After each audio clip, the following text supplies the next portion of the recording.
So let me first off say that it's probably a bit of a mystery as to why I am where I am in life. That mystery is different than some individuals that want to be a doctor since they were like in high school kind of thing. It's more unfolded, like the current in a stream. And that mystery began perhaps back when I was 12, when we visited my family who were mission doctors in Ganado, Arizona, near the Hopi Reservation. Oh, wow. And they had been mission doctors for quite some time, and prior to that in Africa. I had a tremendously fun time climbing on this machinery. There was like a road grader or something there and swimming in the pool. But actually, I suspect that something there rubbed off on me, which kind of oriented me in the long and short of it to more of a mission orientation to my career as a physician. That wasn't conspicuous at the very beginning, however. As Barb and Wiley know, who I just introduced, I eventually went to college in the East Coast and studied, amongst other things, some philosophy and religion, as well as science and so forth and so on. And that also probably conditioned where I've ended up with my career. That is the humanities side of things and not so much the science.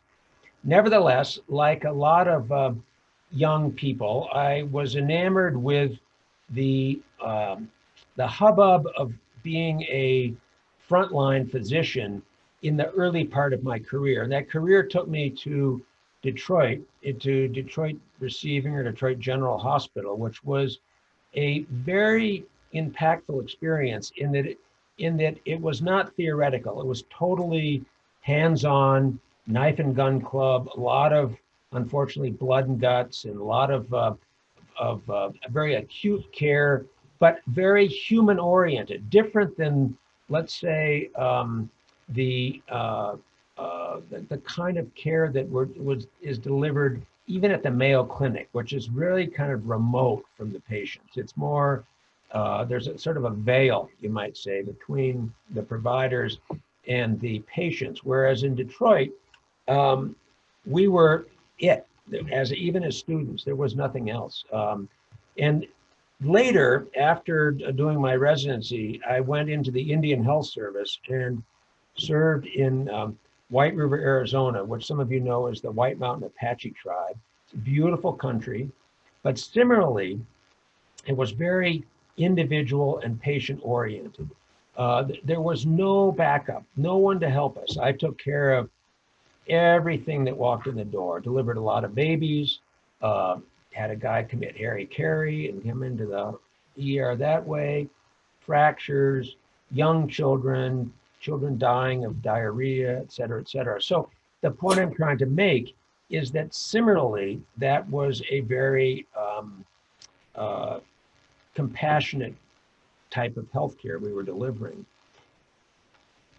Later, I became a cardiologist, and I'm not sure exactly why. Often that has to do with teachers that you get something from, some vibe.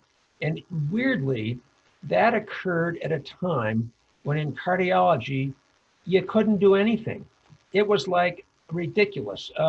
When a patient would come in with a heart attack, there were no angioplasties, there were no stents, there was no medicines hardly. We just put people in bed and we gave them morphine.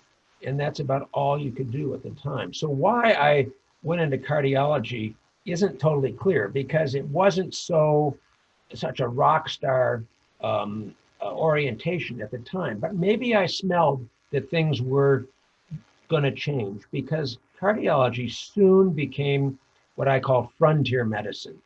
It was the most exciting time to be in medicine, almost, or of any form of medicine, in that we moved from a do-nothing kind of subspecialty to one in which we could do much. And I was on that very first team that gave clot busters to people with heart attacks, that began doing angioplasty to people with heart attacks, and gravitated over time to doing very complex procedures on patients, including in the neck and the brain, the kidneys, the limbs, and so forth and so on. And as some of you know, that career, which was very rewarding, you might say, and scientific, published a lot of papers and so forth and so on, gravitated eventually to creating a hospital. And why did we create that hospital? That hospital, the heart hospital, was created for two reasons. One was to deliver better care, to be able to do angioplasty and stents and things like that in a much more efficient fashion with better outcomes, but also, importantly, in a more intimate fashion. So at the heart hospital, we crushed the size of the hospital down to 60 beds.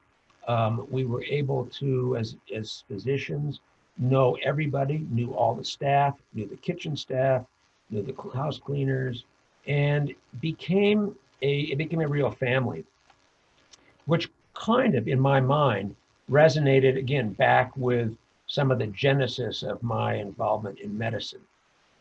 And importantly, in the so-called Obama health plan, which we're going to debate in the Supreme Court and so forth soon, they did unfortunately write legislation which banned physician ownership of hospitals, and it's been that way since. It had to do with concerns about self-interest in referring patients to yourself, even though most patients don't come to a heart hospital because they're told to go, because they're very sick. So we had to sell the heart hospital, and being the owner and being the chairman of the board, I wasn't really inclined to go work for somebody, but decided to, after a lot of thinking, to tap into those roots that I had kind of sensed previously and shift my whole orientation in cardiology to one that was more individually focused in trying to keep people healthy. I'd spent a whole lot of time, a lot of nights and a lot of days operating on people who often came back again. You know, they'd go home, they'd smoke more, or they'd not change their sugar, diabetes, et cetera. So they would spin back around and come in a year later. And I recognized that that was kind of a dead end street. And so opportunistically created this company called Vessel Health, which was intended to focus on cardiovascular prevention. Some 12 years ago, sort of bridging the gap between what I had been as a interventional cardiologist and what I wanted to become, I would admit that much of my thinking and discussion had to do with taking medicines or taking certain pills. Were you getting people on a statin or not a statin, et cetera, et cetera. It was kind of formulaic in that it was an extension of the Western medicine that I already learned, but I knew that really wasn't where I wanted to be or we wanted to be as individuals. And over time here at Vessel Health, I became more and more of the understanding that creating and sustaining health has less to do with what specific medicine a person takes than it does with how they conduct themselves in life. And by conducting themselves, I mean the kind of way they approach life attitudinally, the way they structure their days in terms of self-discipline, what particular habits they accrue or don't accrue. And it seemed to me over time that was much more of a determinant of who did well and who didn't do well. And I have a litany of patients that I can bring forth who helped amplify that. One guy named Archie, who was featured in the TED Talk I did, had a heart attack. We did an angiogram. He needed bypass surgery. And although he wasn't happy, he was a guy that said, let's get it done. So at age 62, we did bypass surgery, and he never looked back. He said, okay, I'm never going to go back to this lifestyle I had before. And after he recovered, he started to climb, for those people that live here, the La Luz Trail 5 days a week. that's a 6,000-foot climb, mountain climb every day. He did it 5 days a week. He would do 100 push-ups every day. And at age 87 or 88 last year, on the treadmill, he could do better than most people my age. So he kind of like stands out as a, something that's very exceptional. But I could tell that he accrued a certain attitude and a certain set of habits that allowed him to endure in spite of losing a wife, having a bunch of girlfriends, drinking a bourbon every day, and overall overcame what he was. So, as some of you recognize, we here at Vessel Health have talked more and more about such things regarding lifestyle as habits. And those habits that are emphasized in the same TED Talk that's out there include such things as accruing habits that are easy. If they're not easy, they won't be done. If optimally habits are done daily or on a schedule, optimally habits start today, but it's not easy at all. So even myself, I have what I call a habit tracker, and the habit tracker looks something like this, and it's got months, and down here the habits, across here the days, and even I fill that in, actually created because I was having some challenges. And I even put in there things like remembering to smile when I came to the office, which some days is not very easy, I can tell you, when it seems like the whole ceiling is coming down.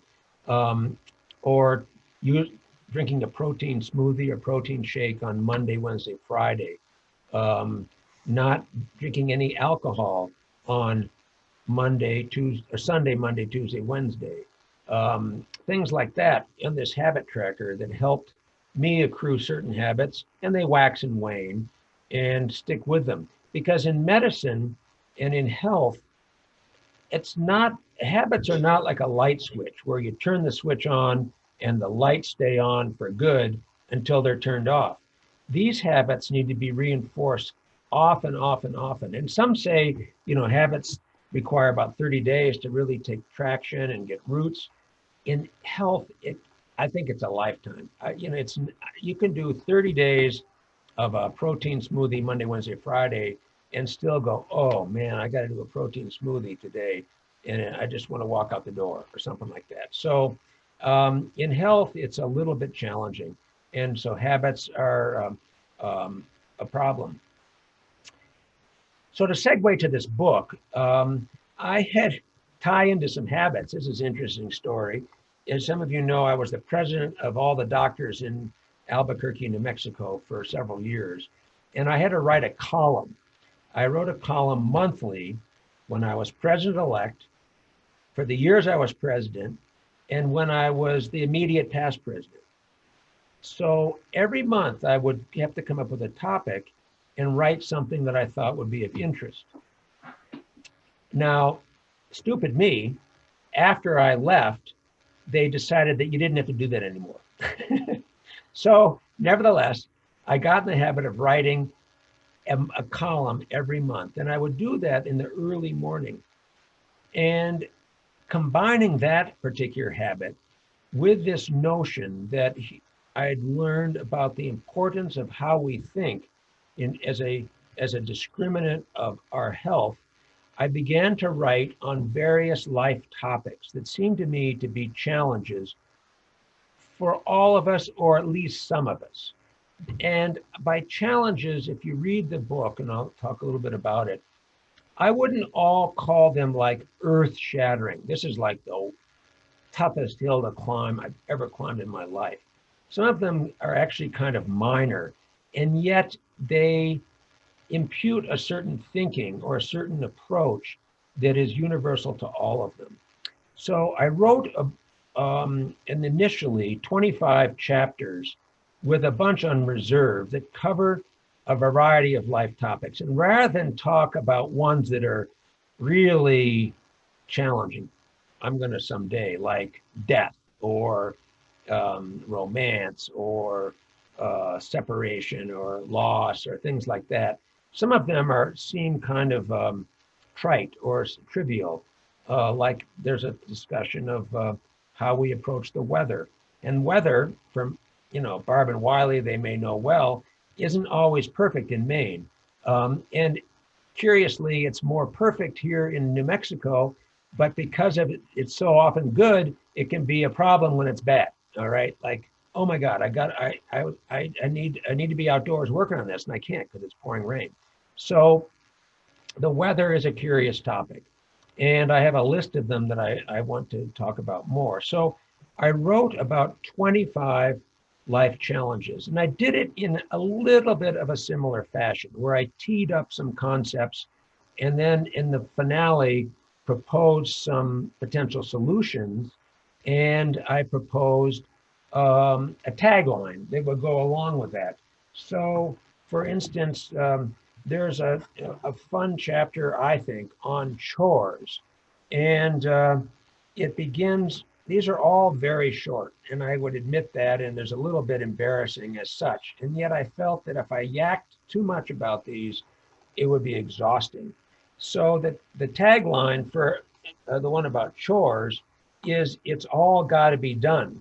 And I would admit that that was a line that came to me when I was working on a remodel, and I had an older guy working on some baseboard where you got to cut the baseboard, stain it, trim it, and apply it. And it seemed kind of monotonous and brutal.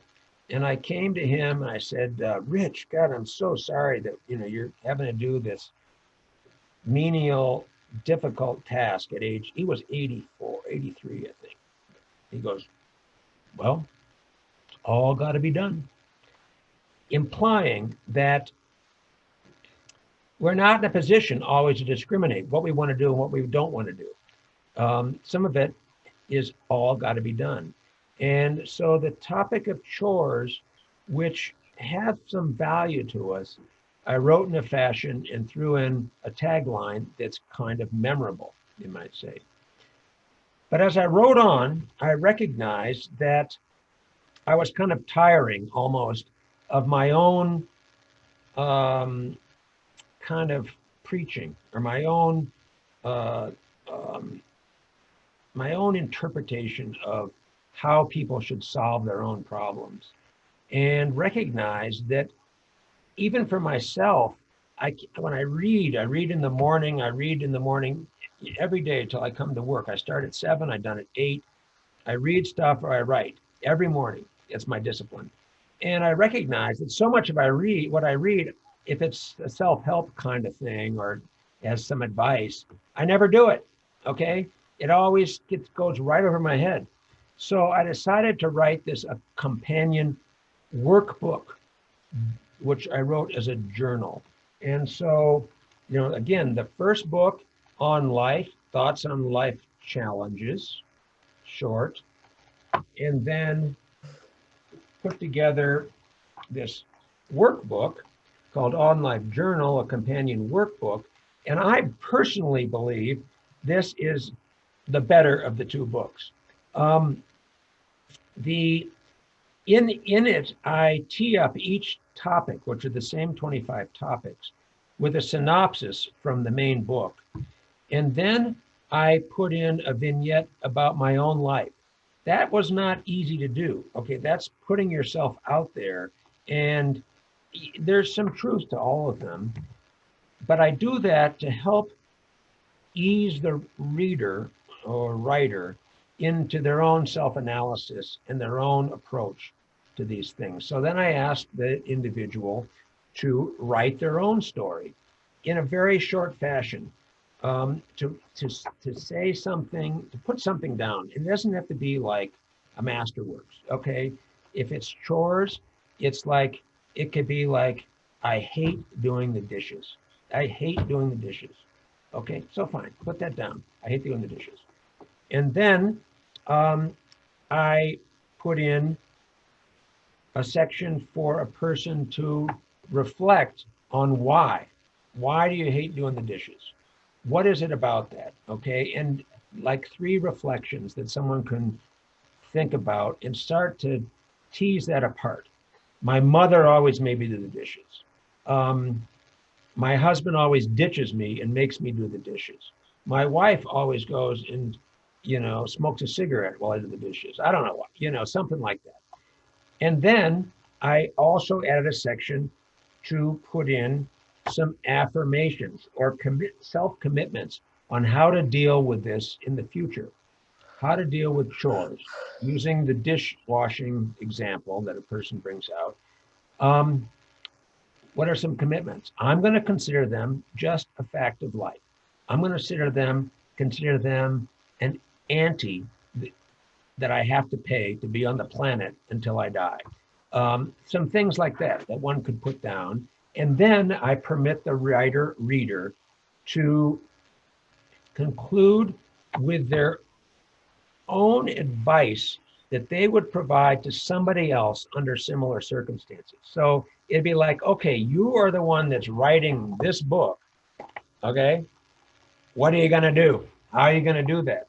And do it in a fashion that you feel good about. So when I see, my friend Jane, and she's complaining about having to wash the dishes or whatever it is, that she's experiencing. And, my husband's always like going and watching the news. Well, I have to do the dishes. I hate that. So, not to get into relationship therapy, but some form of advice that might be healthy, not only to echo back on oneself, but that one could even stand for or stand up for in the community at large and to some friends. So that is a little bit of the way I wrote it. I had to create a publishing company, and to keep everybody happy, I created a publishing company called Vessel Press. And the whole publishing process, I can tell you, was about twice as much work as writing the book. Oh, and I also had to create all the photography in here. And some of you may see Paige, our health coach. She's in here, and I'm sorry she's left. But there's a picture of a person's foot on the ladder under chores. That's Paige's foot, okay? But we had to do all that because we couldn't get copyrights on everything. So we had to create our own photography, the layout, all this stuff that you don't see behind the scenes, and let alone get into Amazon, get it published on Amazon, go through a bunch of rounds to get the spine right, this right, that right, Library of Congress, all the barcodes done, and it's a pretty big process. So we published a book. I'm going to end by reading a chapter that's not in the book, because it gives one a sense of the style. And if you don't like the style, you don't have to buy the book. If you like the style, I'll tell you how to buy the book. Okay, so this little piece is not in the book, and it's called On Weary. On Weary. Hold your head up. The Weary Traveler. Sunday, 8 p.m. A turbulent landing following a 12-hour flight from overseas. Weather rolling in. Flights grounded. Local hotels room booked. Now stranded in San Francisco. Appointments tomorrow. Next available flight is on Tuesday. Luggage checked. It's not the airline's fault. We're all weary. The coronavirus pandemic, now in its 8th month, has leveled a harsh toll on each of us. Some individuals and families have suffered enormously. COVID-19 striking with unexpected and rapid loss of life, or rendering permanent disability to the unfortunate.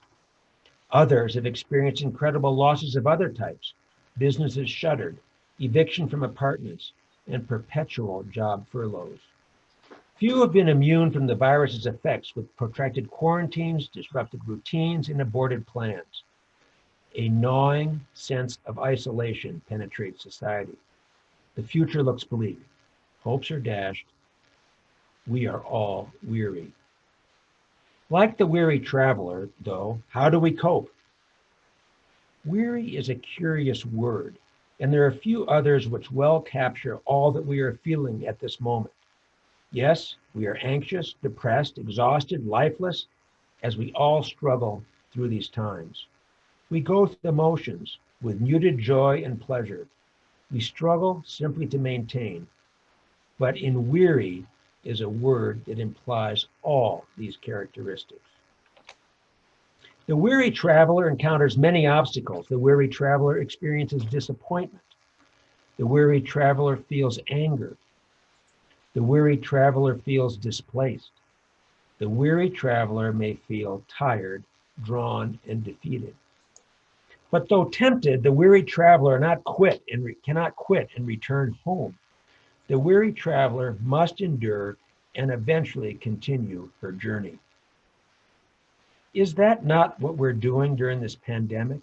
Enduring and yet continuing? How then do we make the most of this experience? How do we prevent it from crushing us? How do we endure with dignity and perhaps even a sense of victory? A few tips might help. Adapt.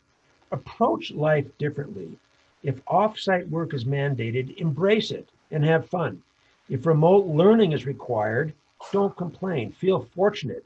Even 10 years ago, these opportunities would not have existed. Adapt rather than be a victim. And that's kind of what we're doing on the Zoom call right now. Routine. I think this is really important. Take charge and create a new routine. Consider waking up at a different time, making coffee at home rather than on the way to work. Clean the kitchen each morning, structure some midday exercise, and commit to some self-improvement reading each evening. Routine is settling. Connect. Create dedicated time to connect on social media. Choose a few old friends whom you've missed and reach out to. Thank you, Barbara Wiley. Try a new platform like LinkedIn. And as Sally knows, I'm an addict to LinkedIn now. The possibilities are endless. And lastly, persevere. This too will end. Believe it, know it, say it.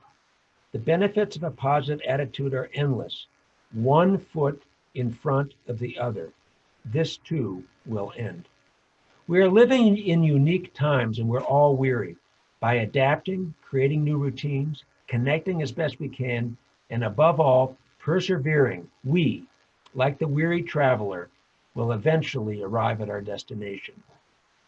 But to know where we are going, each of us must look to the future and always remember to hold our heads up. And I have a picture, you can't see it. I grabbed a cool photo. It's of a guy, he's at actually a ferry dock and the ferry has gone, okay? And he's looking, oh my God, what am I gonna do now? It's kind of a great photo. He looks kind of crushed that he's not gonna get to where he needs to be. So I'm gonna end on that. Oh, actually just two other things. If anyone's interested in the book, it is available on Amazon. We have it in the office for those who are in the area and I can sign them. On Amazon, Amazon's kind of, it's like Google, you know, you have to rise in the search engine and so forth and so on. So if you type in Harvey J. White, MD, On Life book, something like that, you'll get there. We've sent out links to people. There's an author page. The On Life Journal is available. But the easiest thing to do if you really want to do this, especially if you want to be in future communication, is to go to our website, not the office website, but to onlifebook.com, ONLIFE book, all one, no spaces, onlifebook.com. And there's links to buy the book on Amazon, just buy book, buy journal. But there's also a place to put your name and email in. And we've sent out some pretty cool, about 6 of them now, missives to the people that are on our mailing list about the book. And we put out about 6 videos as well, which amplify on the things I've talked about. Some of you have seen these, and one of the video is that reading. So I apologize if that's repetitive. But that's what I want to tell you about, a little bit how we got here, how this resonates with where I think we are as individuals and where we are as a society in healthcare. And I think what I speak to is, I've mentioned, is significantly more important than whether we can do the next face transplant at Cleveland Clinic, we can clone Dolly the sheep, whether we can do gene splicing technology, all of which are great, but they're extremely rarefied air. They don't have any meaning in the bigger picture of our greater population, which is really more afflicted or more saved by how we live. So I'm going to end on that, and I can entertain some questions for about the next 10 minutes, if there are any. You just have to unmute your microphone, and I'll leave mine on.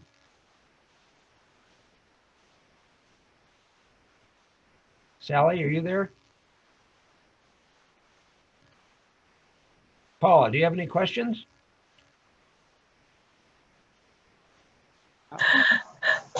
No, I'm fascinated by it, and I would like to get the journal. It's interesting. It's interesting, you know. It's not, you know, none of this.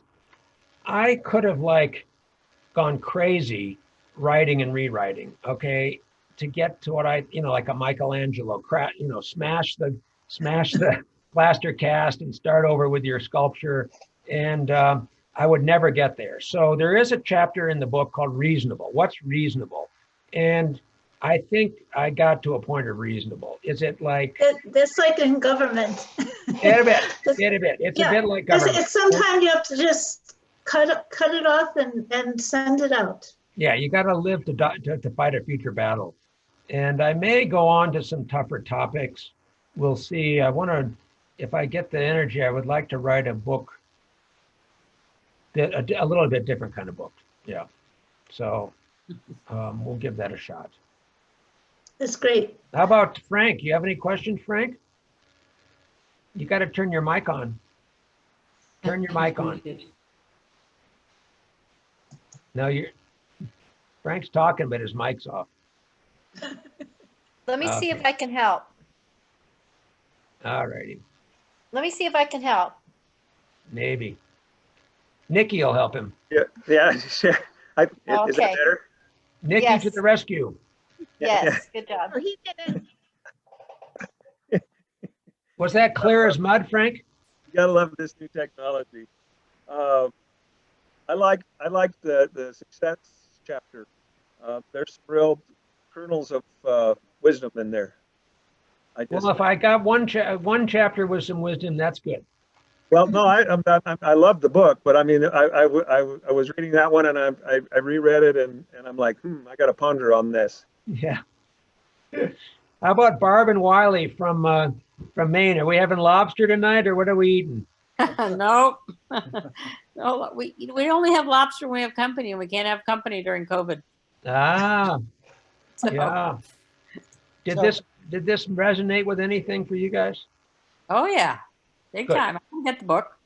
Good. And we've done what 28 hikes that we've never done in Maine since Oh, COVID. that's a wonderful thing. So that you know, and then that may well be something that's spawned by the COVID, because Oh, I'd absolutely. say I wasn't going to do that otherwise. Yeah, we had to find some place to go where there weren't going to be other people. Right. So, Right. Harvey, I really have enjoyed what you've put together. Can't wait to read your book and try the workbook as well. I come back to the Mike Adams phrase that you may remember from 100 years ago, but it's all about transitions. Yeah. And That's then good. creating that sense of balance. So I Mhm. wonder if you could maybe address both those words as you think about the work you've done, balance and transition. I will get that down. You know, when I wrote about beginning things, that I think that ties into transition. And we all, especially as we've gotten older, it's tough to make these transitions. It's tough. I mean, you retired, you left, college life and so forth and so on. And we've all kind of had to move on. Paul has been through her own difficult transitions and has stabilized significantly. I can't speak to everybody's, but the transitions are tough. They're tough.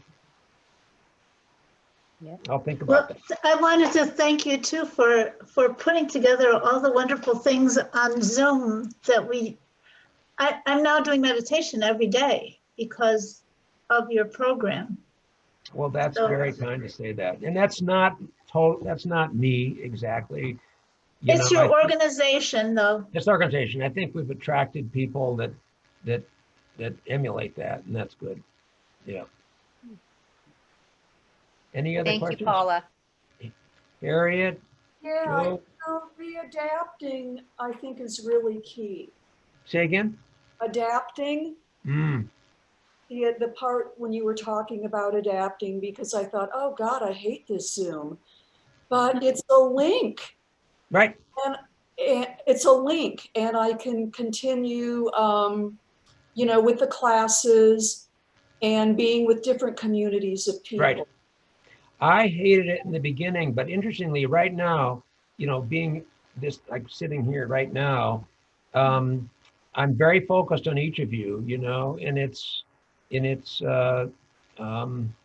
you're not so far away, which is kind of weird. The closest we've been in years, Harvey. There you go. Don't tell. So sign a book for me, I'll come in and pick it up. Yeah, well, I'm here too much, so just come in and we'll Okay, find that. okay. Yeah. And so let me just say, if anyone is like really hot to trot, I mean, if you're really motivated, you can actually write a review on Amazon. And they're not going to put you in the lights you won't be on the Fox News or something like that. But Promise? the reviews do help. Amazon just makes this a giant competition out there, and we still were #1 on health, fitness, and aging today, so that's still good, and there's a feel-good component to that, but also when people are buying a book reasonably, then Amazon looks at it very favorably, and its visibility increases, so I don't know, that's the way it works, unfortunately. If it was only ranked by the pure value of something, I don't know if this book would ever make it. I got a lot of Christmas shopping done because I bought a bunch for my friends because I really enjoying it. Oh, that's so kind, Nikki. That's awesome. That's awesome. Good deal. Well, I'm going to thank everybody, and I'm going to let Denise or Sally, maybe Sally, round things out. And you may want to mention the next, I don't know what the next Chart Your Course is. This is, for people that aren't aware, this is called Chart Your Course. And we try to summarize things and send out a newsletter called The Compass. And then we have another Chart Your Course in life a month from now. Well, Sally is like, I'm here. oh, she's working on her lighting. Now, if you're really into this Zoom thing, you have to get your lighting right, okay? So Yes, I agree. So I just first and foremost want to say thank you, Dr. White. That was very, very enlightening on some of the things that kind of brought you to the place you are and where we all are with you and how the book came about. So those were little nice tidbits that I wasn't really privy to. So I appreciate your sharing that, and it was really quite nice. Thank you for the presentation. I think people are enjoying the book. Thank you all who's already purchased the book. And if you do need help with the Amazon link, I have that. So if I need to send it to you, I'm happy to do that. Or you can come into the office and get a signed copy right there from the source. So thank you. And we really appreciate your support. Thanks. Will you And have the workbook at the office too? Yeah. Sally? Yes, we just got them in this week. So yes, we have the companion journal, and the journal is really great. Wait till you see the journal. It has a lot of entry setups that are just so nice to follow, and kind of, to me, they trigger what you want to bring about while you're reading the book. Great. So I got the book. I came to the balloon and burrito party and got the Oh, book. yeah. So now I'd like the journal to go with it. Good. Well, we would love for you to have it. So thank you. Thank you, Dr. White. It was great. Do we have a chart your course in November? Yes, I No. was going to announce it just now. So our November Chart Your Course, I believe, is on the 19th. I want to say the 19th without looking at my calendar. Flyers are going out here fairly soon. I just got her bio today. Our presenter is Taru Fisher. Her husband is a patient. And she and her husband own and operate a live fitness studio in Placitas. And she's an educator and certified authority on medical cannabis. So she's going to do the introduction to medical cannabis, and you don't have to get high to feel great. There's a lot of topics here she's going to cover. And for instance, the difference between cannabis with THC and CBD, facts and myths about using it, and the different systems, delivery systems for using medical cannabis. So I think it'll be quite insightful, being that personally, I don't know how it's all used and the benefits. So I think we'll all learn something, and that's next month. Super. Yeah. Yeah. So thank you all. We look forward to seeing you at the classes. Denise is on with us today, and I know that everyone follows and is always looking forward to her classes. So those will be obviously continuing. We're looking at maybe adding some new ones as things move on. But right now, I think we've got a pretty full schedule, right? Yeah.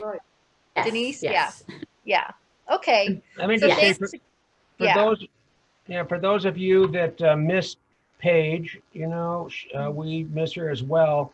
We have been in the recruitment process and have been conducting interviews, and it's not easy to replace someone of that caliber. So we're working on it, and just got to bear with us. I think we're a little bit fortunate that this COVID thing is what it is right now, because our in-office health coaching and use of our gym and so forth has been a bit sequestered. So we're moving deliberately.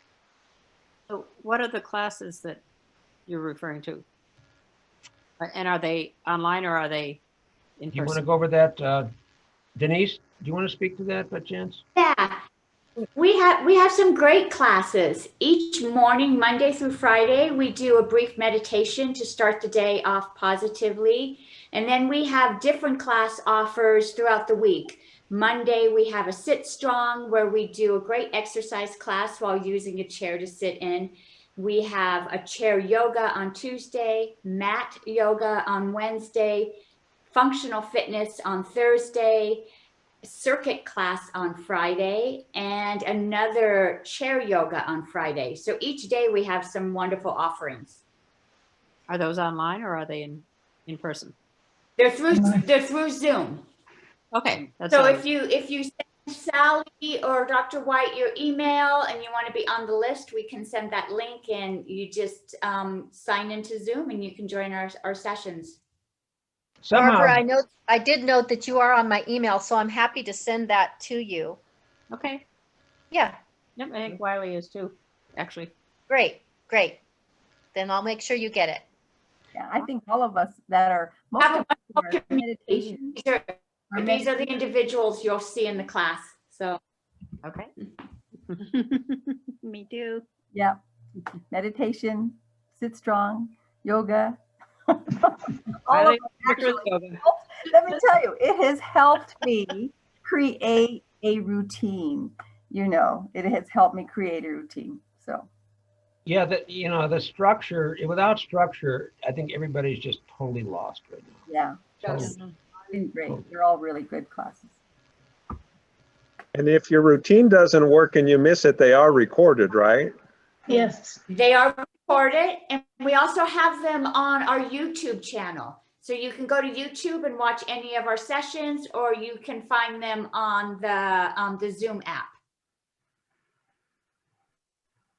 Excellent. Okay. And we are getting better. I mean, I would admit that we were an in-person place. In person, everything was in person. Everything. sales, contact, referrals, everything was in person. And, you know, if you can tell, there's no 30 somethings in this group here. And so for us to kind of have a presence in this electronic communication world, YouTube, you know, LinkedIn, blah, blah, blah, has taken a little bit of muscle. Yep. But some of us would never have been able to participate if it hadn't been on Zoom. Because I'm not going to come down, I'm not going to drive 40 minutes to your office to do meditation. That's a good point. Well, Barb and Wiley will be driving from Maine to come for a meditation. Our meditation class is worth it. So even after COVID, should that happen, I hope that we will continue some kind of format like this as well. We will. We'll Thank you, Paula. That's really good feedback. Thank you. And Josephine, I have to say, I love your background. Oh, thank you. It's my husband's. That's a good point. You guys are probably all, you know, we watch so many news shows now, you know, with any commentator, you know, you're always looking like, God, is that their house? Is that their bathroom? What do they have back there? Yeah. I'm going to a virtual background tomorrow. Well, you can do the virtual background. Library. It's beautiful. Yeah, that's beautiful. It is beautiful, Josephine. You look very scholarly. Thank you. It's my husband's collection. Oh, that's lovely. Okay, well, I'm going to say goodbye. Okay. I got to go put the horses in. Okay. Bye-bye. Bye-bye. Everyone, good night. Thank you so much. Everybody. Thanks, Sally. Thank you. Thank you. Thank you. Thank you, Denise. Thank you, Dr. White. Bye. Bye. I'll see everybody in meditation tomorrow.